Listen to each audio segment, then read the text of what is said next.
All right, so let me set the table. So these four are current student directors of a summer camp for Ukrainian refugees.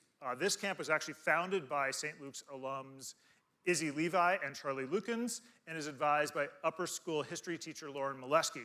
So, Julia, you're holding the mic, so you get to go first. Tell us about this summer camp. What is your mission?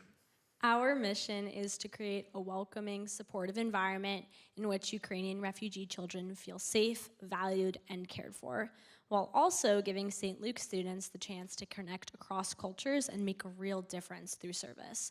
One of the really important things that we do is create a space for these kids to have fun and really be kids outside of the stress that they may be experiencing at home due to the war in Ukraine and the changing refugee laws here.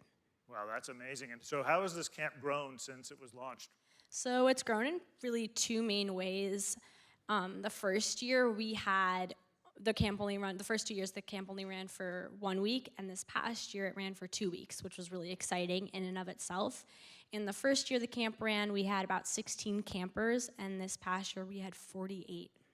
Wow.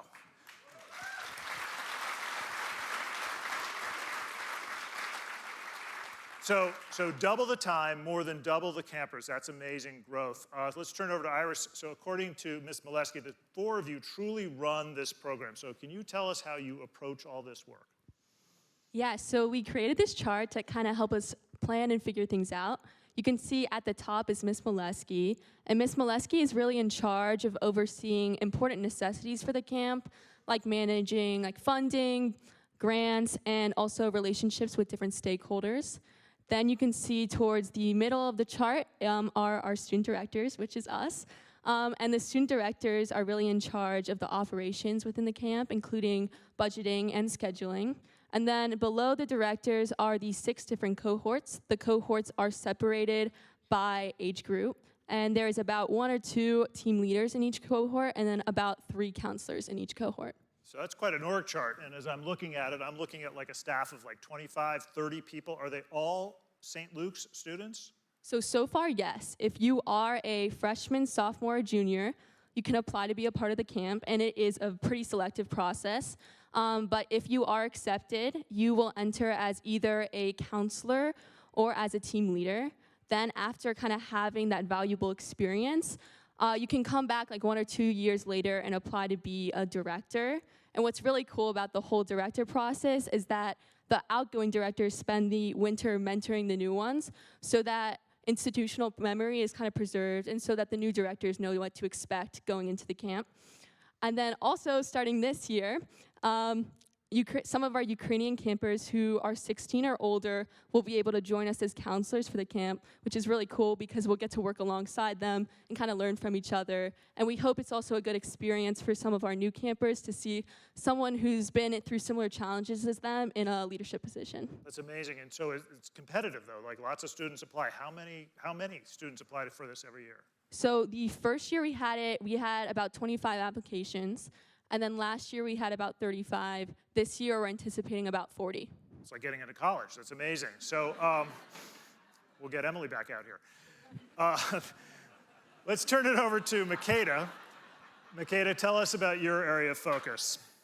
Yeah, of course. So our camp kind of runs like a business in a way, and with that I help manage the financial aspect of the camp. And this incorporates our partnership with CIRI, the Connecticut Institute for Refugees and Immigrants, as you see over here. And with CIRI, we are directly coordinating with a representative. Her name is Olga, and she lets us know how much funding we will have for the camp. All the funding goes towards food for the campers every single day, towards materials for the activities, as well as transportation for buses to and from the camp every single day. It's also really important to understand that our camp runs solely on federal grants. This allows the camp to be sustainable. However, in the future, we might have to change how this works because of federal cuts. I also work with the team leaders and activity leaders, which Iris is in charge of. They tell me what materials I need for the camp. And once I know what materials I need, I go to an Amazon registry account, purchase all the supplies that I need, and then I work with the reimbursements and W-9 forms. I also work with Mr. Martin with health forms and waivers just to make sure the campers are safe and everything runs smoothly. I'm exhausted. This is like running a small business. You got W-9s and waivers, health forms, all this stuff, all this org chart. It's amazing to run it smoothly, no small task, so well done. So Gemma, let's turn it over to you. You have an essential and yet tricky job of finding spaces inside and outside to run this camp on our campus. Yeah, so St. Luke's over the summer, as some of you probably know, is super, super busy. There are kids everywhere. So because of that, it can be pretty difficult to pin down space to have our camp. But I operate with an incredible support system behind me. I work with Mr. Martin and Mr. Clark, who runs the sports camps, and they've been amazing, and our camp could not run without them. Every time we run into a problem, they're there, they know what to do. And no matter how many logistical hiccups I run into, and no matter how many times I'm told, oh, Model UN already has that room for this week, that doesn't take away from why we do this camp, which is the kids we meet and the relationships that we form. And one person that always comes to mind when I talk about this is a little girl named Zoriana. You can see her on screen. I met her my first year as a counselor, so last summer. She was so shy, so sweet. She didn't speak any English. She did say one thing to me by the end of the week, and that was thank you. And then she came back the next year, and she spoke perfect English. She ran up to me and gave me the biggest hug. So that reminded me of just how much we grow alongside them. So that's why we do it. That's why you do it. That's fantastic.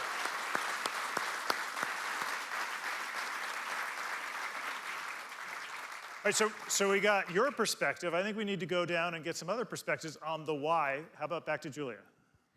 I love talking about the why. I think it's such an important part of getting people to understand the importance of this camp. I do this because every meeting, every email, every hour we spend putting into this camp, it all becomes worth it as soon as we see the smiles on the campers' faces when they throw water balloons at each other, when they're painting my face a million different colors. And it just is so rewarding, and I'm so grateful to have had the opportunity to facilitate an environment in which they feel comfortable doing that. Amazing. Well done for that. All right, Iris, your turn. I completely agree with Julia, and I think she touched on something, and that's how rewarding it is to see the community kind of form together with the counselors and the campers. It's truly great. We all learn so much from each other. We have so much fun while doing it, as you can see again with the face paint. And it's just really such an amazing experience. All right, Makeda, you're up. Yeah, of course. So we just want this place to be somewhere the kids can just be kids, because it's important to remember that they have faced a lot of atrocities back home, and when they come here, they just want to have fun. We're not their counselors, we're more of their friends, and in that sense, they bring us so much more happiness as much as we bring them happiness. So that's why we do it. That's fantastic. I cannot think of a better or more St. Lukean reason for doing anything. I promised you guys and Ms. Molesky that we'd end with special thanks to the people who make this camp possible. Up there on the slide behind me with